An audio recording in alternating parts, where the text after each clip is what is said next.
Be careful where you clean. This floor costs more than your entire life.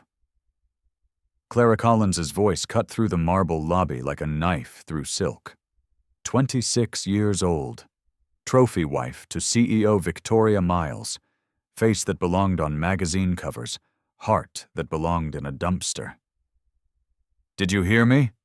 Clara's designer heel clicked against the imported Italian marble. Each tile cost $800. She wanted Anna to know that. Needed her to know that. Anna Adabio looked up from her mop bucket. 42 years old. Black. Invisible. The kind of woman people looked through, not at. Yes, ma'am, Anna said quietly. I heard you. Clara's friends giggled behind her. 3 more carbon copies in their mid-20s, dripping in diamonds that cost more than most people's houses. Good. Clara smoothed her designer dress. We can't have accidents. Not with the wedding coming up. What Clara did next, what she handed Anna with that cruel, practiced smile, would expose everything. A 15-year cover-up. A stolen legacy. The systematic destruction of a woman who'd once changed thousands of lives. Comment where you're listening from. Subscribe to channel. Anna Adabio learned early that invisible women survive longer. Keep your head down. Don't make eye contact. Clean what they tell you to clean. Walk the long way to avoid the executives during lunch. Never, ever remind them that you're human. 42 years of living, but only the last 7 as a ghost. She was born Anna Marie Adabio on a spring morning in Chicago's South Side. Her father, Marcus Adabio, owned 3 small businesses, a grocery store, a dry cleaner, and a community center that served hot meals to anyone who walked through the door. Her mother, Grace, taught at the local elementary school and ran a reading program on weekends. Not rich, but comfortable, respected, known. Anna grew up watching her parents give. Money to families who couldn't make rent. Jobs to teenagers who needed a second chance. Hope to a neighborhood that the city had forgotten. When Anna was 16, her father did something that would change everything. He started the Adabio Foundation. It's not about the money, Marcus told her one night, his weathered hands holding the incorporation papers.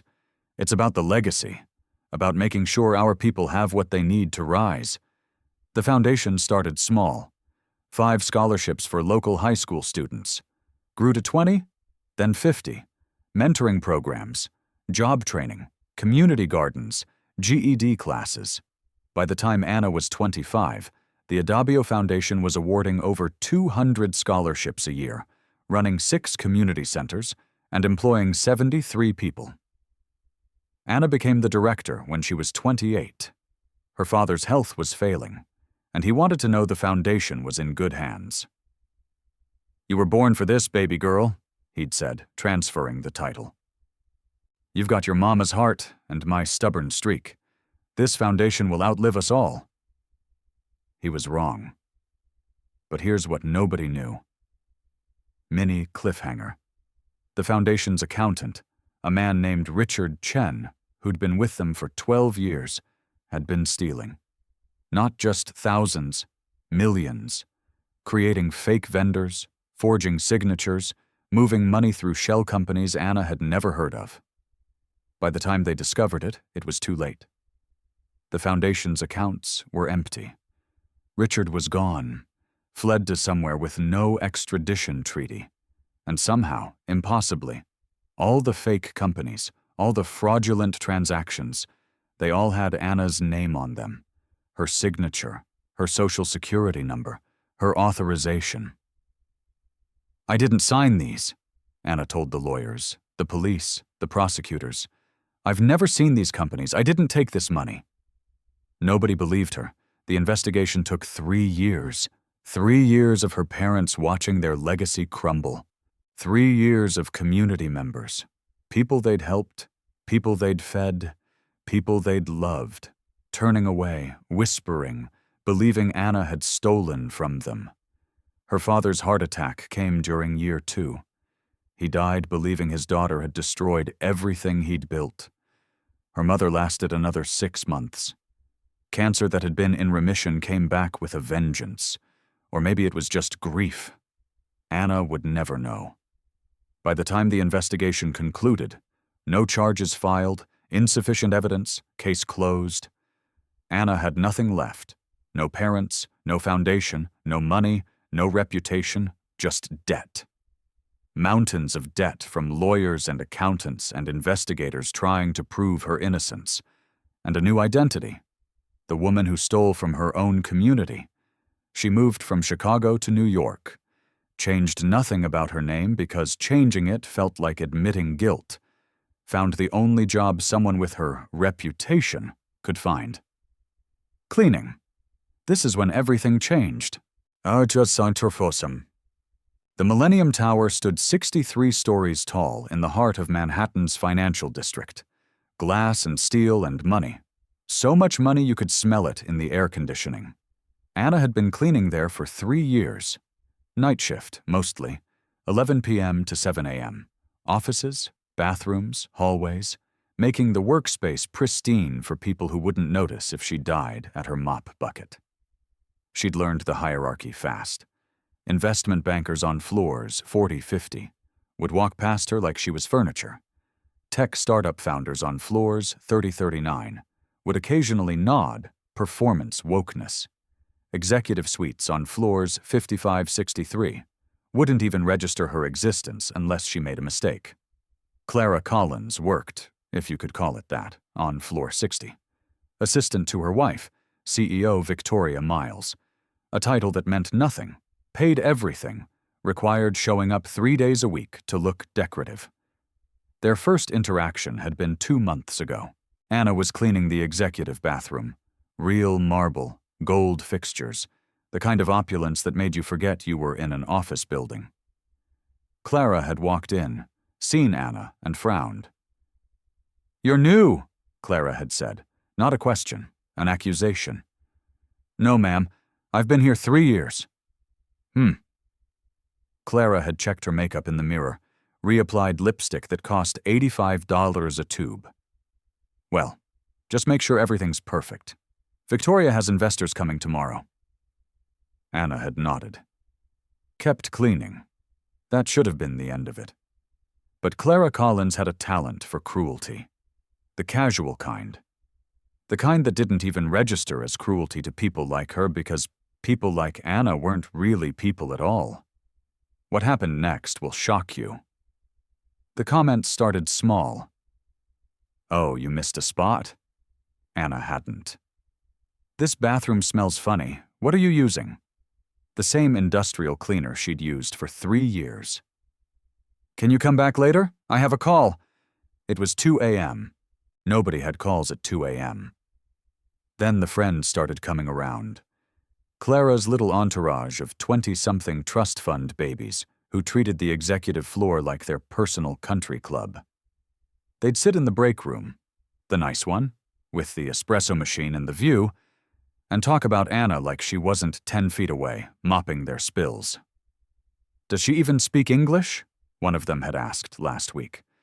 "I don't know, I've never really talked to her." Clara had laughed. "Do you talk to your vacuum cleaner?" More laughter. Anna had kept mopping, kept her face blank, kept her dignity tucked tight around her like armor. Because that's what her mother had taught her in those last painful months before the cancer won. Dignity is not something people give you, Anna. It's something you carry. No matter what they take from you, your money, your reputation, your name, they cannot take your dignity unless you hand it to them. Anna hadn't handed it over. Not in 7 years. Not once. But Clara Collins was about to test that resolve in ways Anna never imagined. The wedding invitation came on a Tuesday. Anna was cleaning the break room on floor 60, emptying trash cans that held the remnants of lunches that cost more than her weekly grocery budget. Sushi from that place in Tribeca. Salads from the organic spot with the $22 grain bowls. Clara walked in with 3 friends. Anna recognized them from previous encounters. Madison, daddy-owned hotels. Ashley, trust fund from tech IPO. And Brittany, couldn't remember, didn't care. "There she is!" Clara's voice was bright, performative. "Perfect timing." Anna looked up. Didn't speak. Waited. Clara pulled something from her designer bag. A cream-colored envelope, thick cardstock, the kind that announced money before you even opened it. "I'm getting married," Clara said, like Anna had asked, like Anna cared. 3 weeks from Saturday, the Grand Magnolia Estate. Do you know it? "No, ma'am." "Of course not," Clara smiled. "It's very exclusive. Victoria and I have been planning this for 8 months. The friends giggled. Some inside joke Anna wasn't part of and didn't want to be. Anyway. Clara held out the invitation, actually held it out. "I want you to come." Silence. Anna stared at the envelope. This was a trap. Had to be. People like Clara didn't invite their cleaning ladies to their weddings.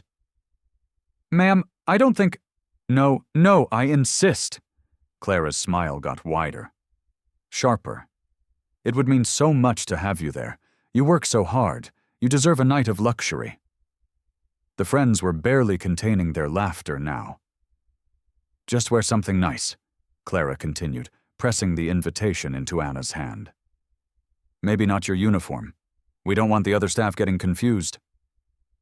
That did it. The friends erupted in laughter. Not polite chuckles. Full, cruel laughter that echoed off the marble walls. "Maybe she can help clean up after," Madison stage whispered. More laughter.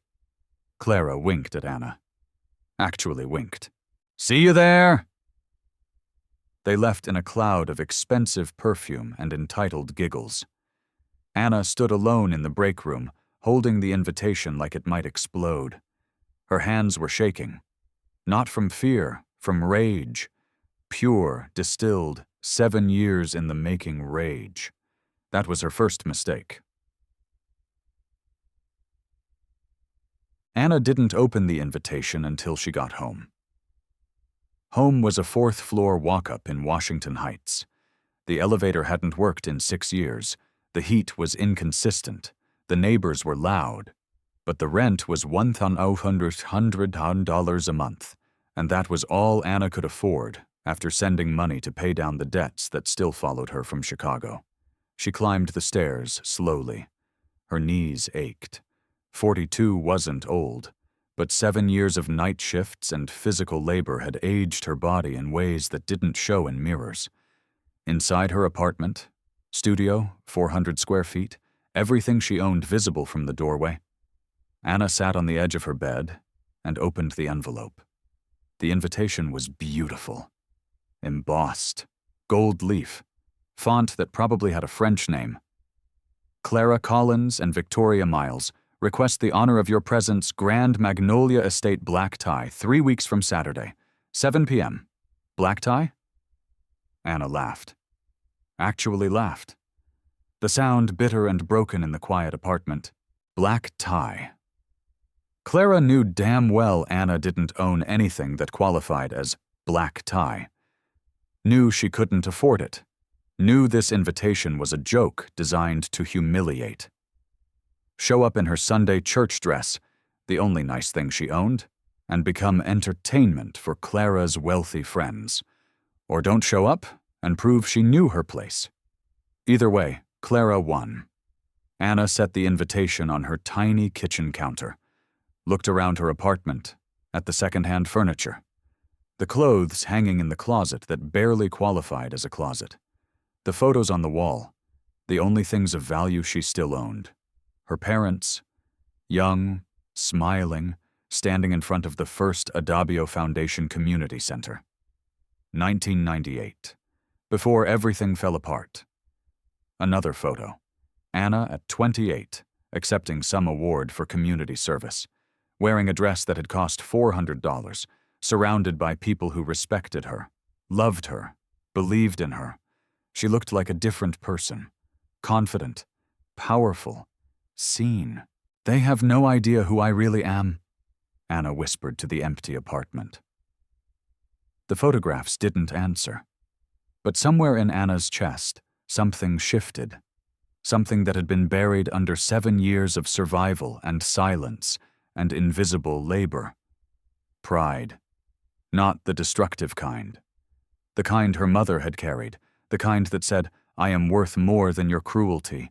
I am more than you will ever see." Anna picked up her phone, scrolled to a contact she hadn't called in 2 years. Janet Morrison. Fashion designer. Best friend from college. The only person from Anna's old life who'd never stopped believing her. The phone rang 3 times. Anna? Oh my God, Anna? Is that really you? Hey, Janet. Anna's voice cracked. I need your help. What happened next will change everything. Janet Morrison lived in a renovated brownstone in Brooklyn, the kind of place that had been purchased for $200,000 in the 90s and was now worth $3.5 million. She'd built her fashion business from the ground up, started with custom alterations, grew to designing for private clients, now had 3 boutiques and a waiting list that stretched 6 months.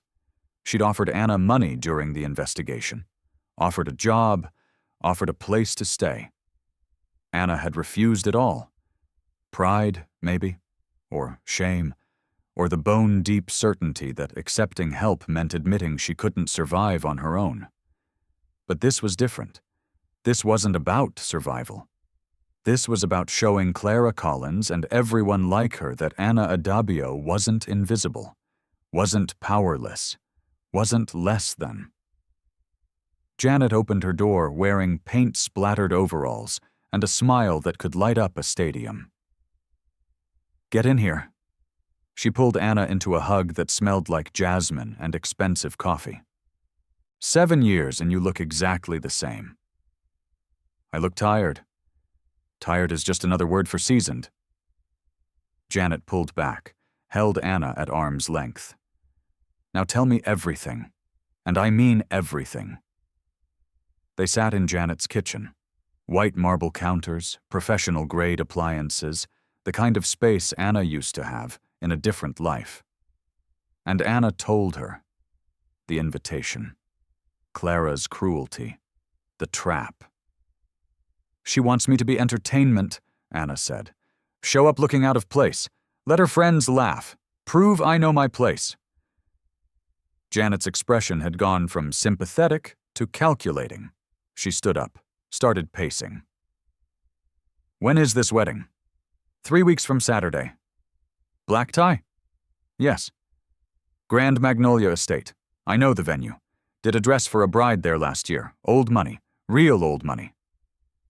Janet stopped pacing, looked at Anna with an intensity that was almost frightening. Do you want to go? Anna hesitated. Did she? I don't know. Maybe I should just ignore it. That's what she wants, Janet said. She wants you to know your place. Stay quiet. Stay invisible. She sat back down, took Anna's hands. But you're not invisible, Anna. You never were.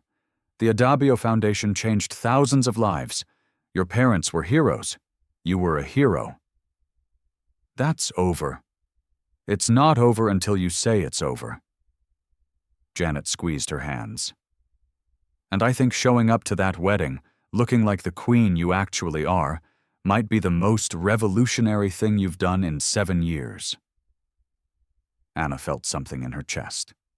Hope, maybe, or terror, or both. I can't afford a dress. I'm not talking about a dress. Janet stood up, started pulling Anna toward her design studio. I'm talking about a statement. I'm talking about walking into that venue and reminding every person there that they don't know shit about who's serving their champagne or cleaning their floors. She opened the studio door. Fabric everywhere. Sketches pinned to walls. 3 mannequins wearing dresses that belonged in museums. I'm talking about making Clara Collins realize she just made the biggest mistake of her privileged life.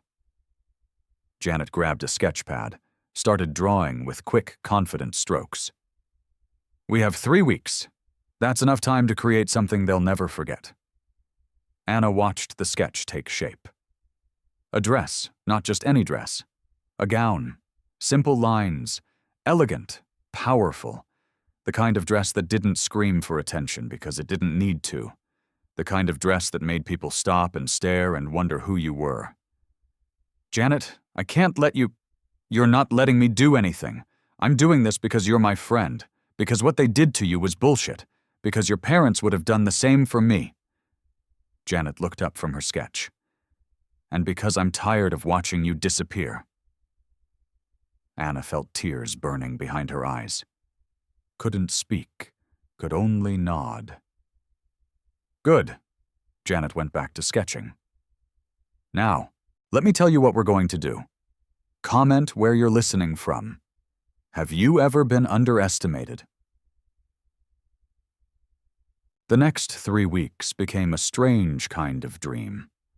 Anna still worked her night shifts, still cleaned the executive bathrooms and mopped the marble floors that cost more than her life.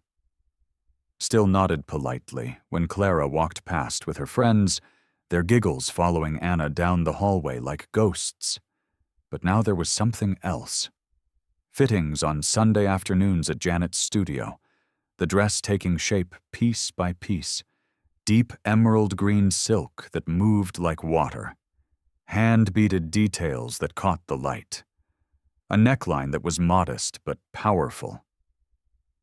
"You're going to walk in there, and every person is going to know you're somebody," Janet said during the final fitting. "Not because of the dress, because of how you carry yourself in it." Anna stood in front of the full-length mirror. Barely recognized herself. The dress fit perfectly, made her look taller, stronger, more like the woman in those old photographs than the ghost she'd become. "I don't know if I can do this," Anna whispered. "Yes, you can." Janet came to stand beside her. "Because you've already survived worse. You survived losing everything. You survived 7 years of being treated like you don't matter. You survived their cruelty and their judgment and their erasure." She met Anna's eyes in the mirror. "Walking into a wedding in a beautiful dress? That's the easy part." Anna also did something else during those 3 weeks, something she hadn't done in 7 years. She went to her storage unit. It was in the Bronx, cost $85 a month she could barely afford, but she'd never been able to let it go. Inside were boxes, dozens of boxes, everything from her old life that she'd salvaged before the debts took the rest. She found what she was looking for in the third box, a wooden chest. Hand-carved.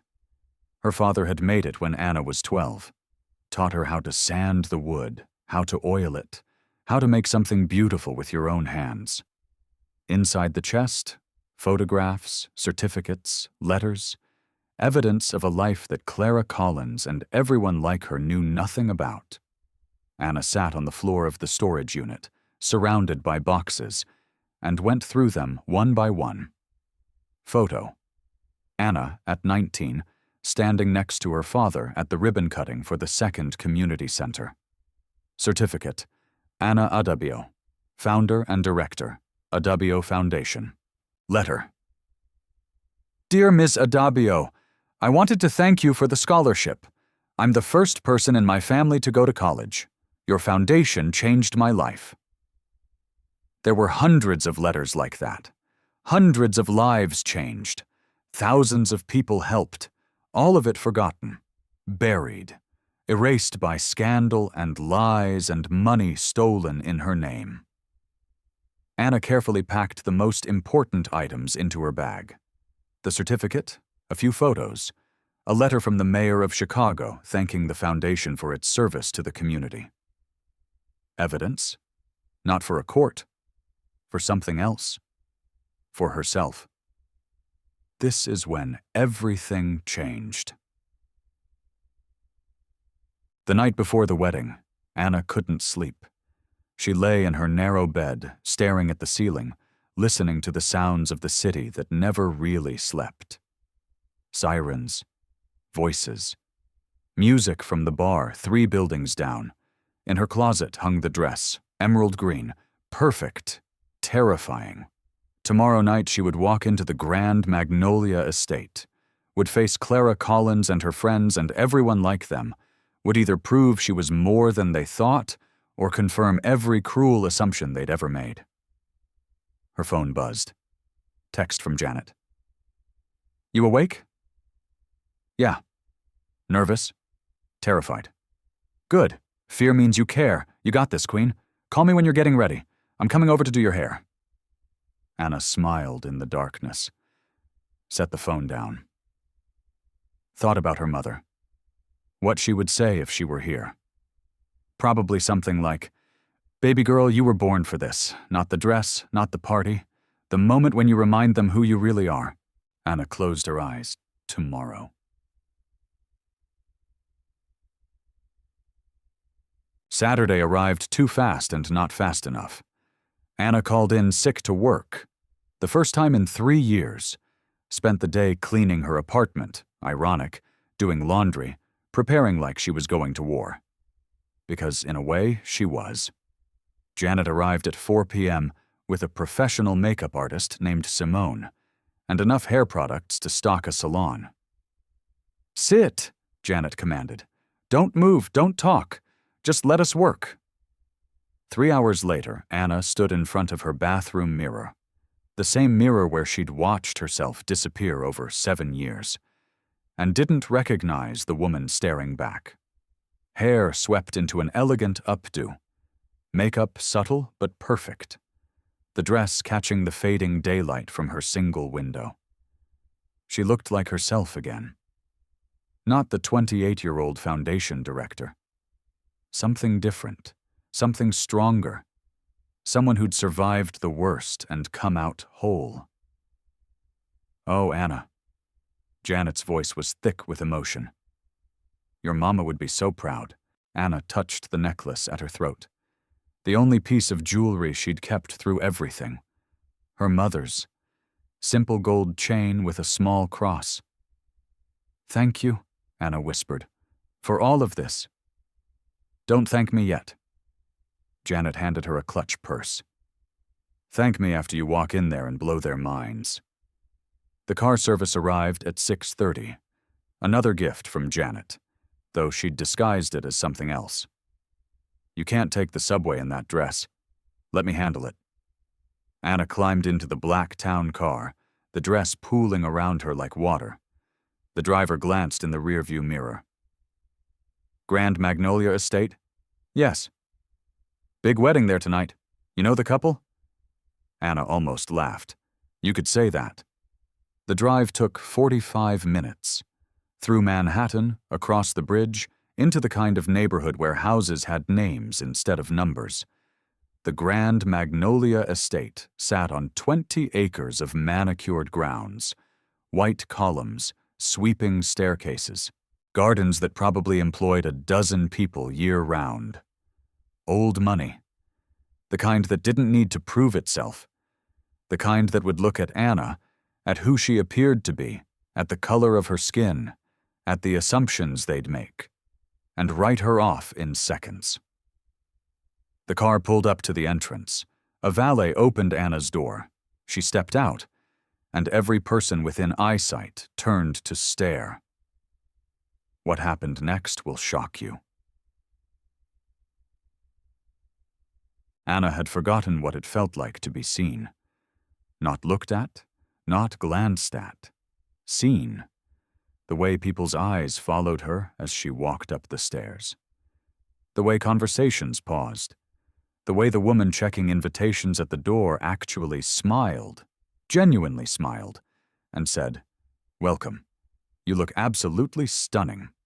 Inside, the Grand Magnolia Estate was everything money could buy and taste couldn't quite achieve. Crystal chandeliers, ice sculptures, a string quartet playing something classical and expensive. And people. Hundreds of people. dripping in diamonds and designer labels and the kind of confidence that came from never having to worry about anything real. Anna stood in the entrance, taking it all in, feeling her heart hammer against her ribs. She could still leave. Walk back out. Pretend this never happened. Then she saw Clara, standing with a group of friends, Madison, Ashley, Brittany, plus others Anna didn't recognize. All of them in expensive dresses. All of them beautiful. All of them laughing about something. Clara turned, saw Anna. Her face did something complicated. Confusion, then recognition, then something close to panic. She said something to her friends. They all turned to look. Anna lifted her chin, walked forward. Every eye in the room followed her. Clara broke away from her group, moved to intercept Anna halfway across the room. Her smile was fixed. Brittle. Anna. She said it too loud. I didn't think you'd actually come. You invited me? Anna's voice was calm, steady. It would have been rude not to attend. Clara's eyes scanned Anna's dress, her hair, her makeup, trying to find something wrong, something to mock, coming up empty. You look, Clara struggled. Nice. Very nice. Thank you. Anna smiled. You look lovely too. Congratulations on your wedding. Other guests were drifting closer now. Curious. A black woman in an emerald dress who clearly didn't fit Clara's usual social circle. Well, Clara's voice had an edge. Enjoy the party. There's champagne at the bar, catering stations around the garden. She started to turn away. Clara, Anna kept her voice gentle. Aren't you going to introduce me to your friends? Clara froze, turned back. Her smile looked painful. Everyone, this is Anna. She works at... Clara paused, couldn't say it, couldn't admit she'd invited the cleaning lady. She's an old acquaintance. The friends nodded politely, bored already.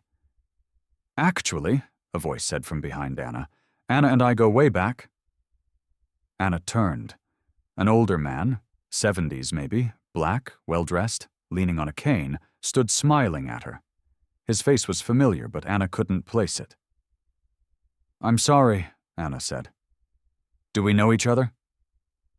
Charles Montgomery, the man said. I worked with your father, at the foundation. I ran the scholarship program for 5 years before I retired. The room tilted. Charles Montgomery. She remembered now.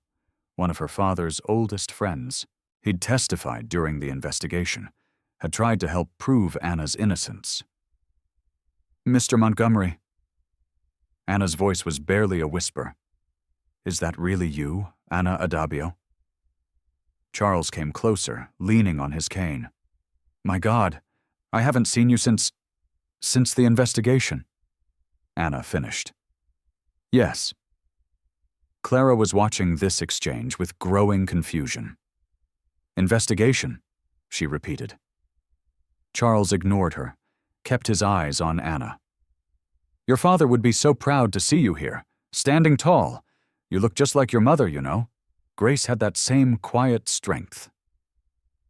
Anna felt tears threatening, blinked them back. Thank you, she managed. Other guests were gathering now. Curious.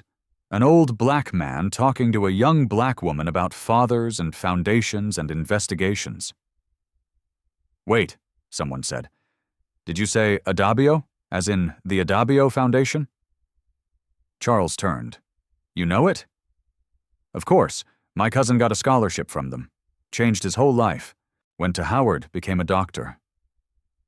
The woman, 50-something, expensive jewelry, kind eyes, looked at Anna. Are you related? Anna opened her mouth, didn't know what to say. Charles answered for her. This is Anna Adabio, founder and former director of the foundation. Her parents started it 30 years ago. The crowd went quiet. Clara's face had gone pale. Wait, you ran a foundation? You're a cleaning lady, Anna finished. Yes, I clean your office building. I've been cleaning it for 3 years. She turned to face the growing crowd of guests, all of them staring, all of them reassessing, trying to fit this new information into their assumptions about who belonged where. My family started the Adabio Foundation in Chicago in 1992, Anna said. Her voice was steady, clear. We gave out scholarships, ran community centers, helped thousands of people. She paused. Then our accountant stole everything, millions of dollars, and somehow all of it appeared to have my signature, my authorization. Murmurs through the crowd. The investigation cleared me, eventually, but by then my parents were dead. The foundation was gone, and I had nothing left except debt and a reputation as the woman who stole from her own community. Anna looked at Clara, really looked at her. So I moved to New York, changed nothing about my name because changing it felt like admitting guilt, and I found the only work I could find with my reputation. I clean your floors, Anna continued. I empty your trash. I make your workspace beautiful so you can come in every morning and never think about who makes that possible. The crowd was dead silent now. And you invited me here as a joke, Anna said to Clara, as entertainment, to watch me show up in something inappropriate and prove that I know my place. Clara's mouth opened, closed. No words came. Anna reached into her clutch, pulled out a photograph, the one of her at 28, accepting an award for community service, handed it to the woman who'd mentioned her cousin. That's me, Anna said. 15 years ago, before I lost everything. The woman looked at the photo, looked at Anna. Her eyes filled with tears. My cousin talked about you, she said softly. He said you changed his life.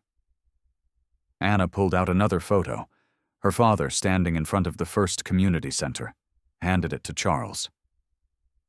I remember this day, Charles said. His voice was thick. Your father was so proud. He knew this was just the beginning. More people were gathering. Anna pulled out the certificate, founder and director, Adabio Foundation, started passing it around. Clara stood frozen. Her friends had backed away. The crowd's attention had shifted completely away from the bride and onto Anna. I didn't come here for revenge, Anna said. Her voice carried across the now silent room. I came because you invited me, and because I wanted to remind myself of something my mother told me before she died. She looked at Clara. She said dignity is not about money or position or titles. It's about who you are when nobody is watching. It's about what you carry inside yourself that nobody can take away. Anna picked up the photograph from the woman, the certificate from Charles. Put them back in her clutch. You looked at me and saw a cleaning lady, someone invisible, someone whose entire life was worth less than your marble floor. She took a step toward Clara. But I looked at you and saw someone who has everything except what matters. You have money, but no purpose. Status, but no legacy. A beautiful wedding with hundreds of guests. And not one of them looks at you the way my community looked at my parents. Clara's eyes were wet now, mascara starting to run. Shame, Anna said softly. All this money. Can't buy class. Then Anna turned and walked towards the door. The crowd parted for her like the Red Sea. Charles called after her. Anna, wait! But she didn't wait. Didn't run. Just walked with her head high and her mother's necklace gleaming at her throat. Behind her, she heard it start. A single person clapping. Then another. Then more. By the time Anna reached the door, the entire room was applauding. She didn't turn around, didn't acknowledge it, just walked out into the cool evening air. The valet brought her car. She climbed in. The driver looked at her in the rearview mirror. Short party, he said. I said what I came to say. The car pulled away from the grand Magnolia estate, away from the applause, away from Clara Collins and her shattered wedding and her broken assumptions. Anna looked back once. Through the window she could see chaos. Clara running toward a side exit, guests gathering in groups, talking, the wedding planner looking panicked. Anna smiled. Not because she'd destroyed Clara's perfect day, because for the first time in 7 years, she'd been seen. Share this story. Drop your experience in the comments. The next morning, Anna's phone wouldn't stop ringing. Charles Montgomery, the woman whose cousin got the scholarship, 3 other guests from the wedding, all of them wanting to talk, to help, to offer something. Janet called at noon. "I saw the video," she said. "What video?" "Someone recorded your speech, posted it on TikTok. It has 2 million views." Anna sat up in bed. "What?" "You're viral, babe. Cleaning lady reveals she founded major charity. People are sharing it everywhere." Anna pulled up TikTok on her phone, found the video immediately. There she was, in the emerald dress, telling her story. The camera had been shaky, someone filming on their phone from the crowd, but the audio was clear. The comments were overwhelming. "This made me cry." I would have done the same thing. The way she carried herself, that's dignity. Someone find this woman and give her everything she deserves. More calls. A reporter from the New York Times wanting an interview. A producer from a morning show. Someone from a podcast about social justice. Anna ignored most of them, but she answered when Charles Montgomery called again. "I've been making calls," he said without preamble. "Talking to people, old board members from the foundation, community leaders, people who remember what your family did." "Mr. Montgomery." "We want to restart it," Charles said. "The Adabio Foundation. I've got commitments for $500,000 in seed funding. 3 major donors who remember your parents. They want to see the foundation rise again."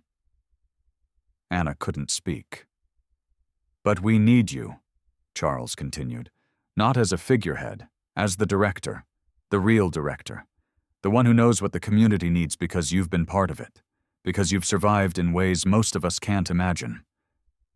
"I don't know if I can—" "Anna," Charles's voice was gentle, "you've been surviving for 7 years. It's time to start living again." 6 months later, Anna walked into the newly opened Adabio Foundation Community Center in Harlem. Not as big as the old ones in Chicago. Not yet. But it was a start. Scholarship program. 15 students funded for their first year. Job training program, starting next month. Community garden, breaking ground in the spring. Anna stood in the main room, fresh paint, donated furniture, everything still smelling new, and felt something she hadn't felt in years. Purpose. Her phone buzzed. Text from an unknown number. "I saw what you're doing. The foundation. I wanted you to know I'm sorry. Clara." Anna stared at the message for a long moment, then deleted it. Some apologies came too late. Some people you forgave not because they deserved it, but because carrying the anger took up space you needed for other things. Clara Collins had taught Anna something important that night at the Grand Magnolia estate. Not that revenge was sweet. It wasn't, really, but that reclaiming yourself, standing in your truth, refusing to stay invisible even when the world wanted you to disappear. That was power no amount of money could buy. Anna put her phone away, walked through the community center, touched the walls that would soon hold photos of scholarship recipients, the kitchen that would serve hot meals, the classroom where they'd teach GED courses. Janet appeared in the doorway. "Ready for the ribbon cutting?" "Almost." Anna picked up a framed photograph she'd brought from storage. Her parents, young, smiling, standing in front of that first community center in 1992. She hung it on the wall. "Now I'm ready." Outside, a small crowd had gathered. Former scholarship recipients, community members, Charles Montgomery with his cane, the reporter from the Times who'd written Anna's story, and in the back, wearing a simple dress and sunglasses, someone who looked a lot like Clara Collins. Anna pretended not to see her. The ribbon cutting was simple. A few words from Charles. A speech from Anna that was shorter than anyone expected. My father used to say that legacy isn't about the buildings you build or the money you raise. It's about the lives you touch, the people you help rise when they didn't think they could. She paused. The last 7 years taught me something he never could. That sometimes you have to fall before you can understand how to help others rise. That being invisible shows you who the invisible people really are. That surviving makes you stronger than winning ever could. Anna looked at the crowd. This foundation isn't about me. It never was. It's about every person who's been told they don't matter, who's been looked through instead of at, who's been treated like they're less than because of where they're from, or how much money they make, or what they do for a living. She smiled. We see you. We always have. The crowd applauded. The ribbon was cut. People streamed into the community center. Anna stood outside for a moment, watching them go in. Charles came to stand beside her. Your parents would be proud, he said. I know. You did it, Anna. You survived. And now you're thriving.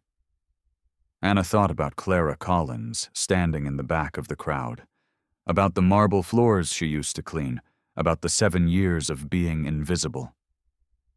I did more than survive, Anna said. I remembered who I was, and I decided that was enough. Have you ever been underestimated? Drop your story in the comments. 1 year later, the Adabio Foundation had grown beyond Anna's wildest dreams. 3 community centers in New York, scholarship programs serving 80 students, job training that had placed 43 people in careers, a waiting list for services that stretched 6 months. The video from Clara's wedding, now with over 20 million views, had sparked a national conversation about class, dignity, and the invisible labor force that kept America running. Anna had been interviewed by NPR, featured in Time magazine, invited to speak at conferences. She'd said no to most of it. The foundation was the work. The rest was noise. But she said yes to one thing, a documentary about her family's legacy, about the rise and fall and rise again of the Adabio Foundation, about what it means to lose everything and find yourself on the other side. The film premiered at a small theater in Harlem. Anna sat in the back row, watching her life play out on screen. Her parents, the foundation's early days, the investigation, the collapse, the 7 years of cleaning offices, and the wedding. That moment when she'd stood in front of Clara Collins and everyone like her and refused to be invisible anymore. When the credits rolled, the audience stood and applauded. Anna slipped out before anyone could stop her for photos or questions. Outside, the city hummed with life. People rushing to dinner, street vendors calling out, music from an open window. Anna walked slowly, breathing in the cool evening air. Her phone buzzed. Janet, where did you go? Everyone wants to talk to you. I'm walking home. Anna, you can afford a car service now. The foundation is funded. You don't have to. I know, Anna said, but I like walking. It reminds me where I came from. She hung up before Janet could argue. Walked through neighborhoods that had once felt dangerous and now just felt like home, past the building where she still lived. Hadn't moved, even though she could afford to now. Past the bodega where she bought her coffee. Past the church where her mother's favorite hymn sometimes drifted through open doors on Sunday mornings. Eventually, Anna found herself at the old apartment building where she'd lived during those 7 years. Stood outside, looking up at the 4th floor window. Someone else lived there now. Someone else climbed those stairs when the elevator didn't work. Someone else was probably invisible to the people who mattered. Anna hoped they knew what she knew now. That being invisible was temporary. That dignity couldn't be taken. Only given away. That surviving made you stronger than people who'd never had to fight. Her phone buzzed again. Unknown number. Anna almost didn't answer. Hello? Ms. Adabio? A young woman's voice. My name is Teresa. I got your scholarship. The Adabio Foundation scholarship. I'm calling because I wanted to say thank you. Anna's throat tightened. You don't have to thank me. I do, though. I'm the first person in my family going to college. My mom cleans houses. My dad does construction. They work so hard, but they couldn't afford to send me to school. The girl's voice cracked. Your scholarship. It changed everything. I'm studying to be a teacher. I want to come back and help kids like me. Kids who think they don't have a shot. Anna closed her eyes. Thought about her father. About all those nights he'd stayed up late, working on grant applications, making phone calls, believing that one scholarship could change everything. You're going to be an amazing teacher, Anna said. And when you're ready, if you want to come work with the foundation, we'll be here. Really? Really? We're always looking for people who remember where they came from. They talked for a few more minutes. Teresa told her about her classes, her dreams, her little sister who wanted to be a doctor. When they hung up, Anna stood on the sidewalk and cried. Not sad tears, not even happy tears. Something else. Relief, maybe, or fulfillment. The feeling of a circle closing, a legacy continuing, her mother's voice in her head. You were born for this, baby girl, not the money, not the recognition, this, helping people rise. Anna wiped her eyes, started walking again, toward home, toward tomorrow, toward a future where she was no longer invisible, no longer defined by her lowest moment, no longer trying to survive, just living, just being, just carrying her dignity like her mother taught her. And that was enough. That was more than enough. That was everything. So let me ask you something. Have you ever felt invisible? Have you ever been in a room where people looked through you instead of at you? Where your entire existence was background noise to their important lives? Have you ever been judged by your current circumstances instead of your full story? Dismissed because of your job title, your neighborhood, your bank account? Have you ever watched someone treat you like you were less than, and known deep in your bones that you were so much more? Anna Adabio felt all of that for 7 years, and she could have stayed invisible, could have accepted Clara Collins's invitation to be entertainment, could have not shown up at all. But she didn't. She walked into that wedding wearing a dress that cost less than the ice sculptures, stood in front of hundreds of wealthy strangers, and reminded every single person there that they didn't know shit about the people they overlooked every day. The cleaning lady who founded a charity that changed thousands of lives. The invisible woman carrying a legacy bigger than their marble floors and their designer labels and their old money combined. That's the thing about invisible people. The ones you ignore. The ones you walk past. The ones you treat like furniture. They're carrying stories you cannot even imagine. Anna's cleaning the office building where Clara works. But she's also rebuilding her foundation, teaching young people that dignity isn't about money, proving that falling doesn't mean failing. Clara's married to a CEO, living in a penthouse, wearing clothes that cost more than most people's rent. But she'll never have what Anna has. Purpose, legacy, the quiet strength that comes from surviving hell and coming out whole. Drop your story in the comments. Have you been underestimated? Overlooked? Treated like you don't matter? Have you ever wanted to show up somewhere and remind them exactly who you are? Share this story, not the sanitized version, the real version, the one about the cleaning lady who used to run a foundation, The one about the trophy wife who tried to humiliate her. The one about a wedding that turned into a reckoning. Because here's what they don't tell you about dignity. It's not about having more. It's about being more. It's not about the clothes you wear or the car you drive or the neighborhood you live in.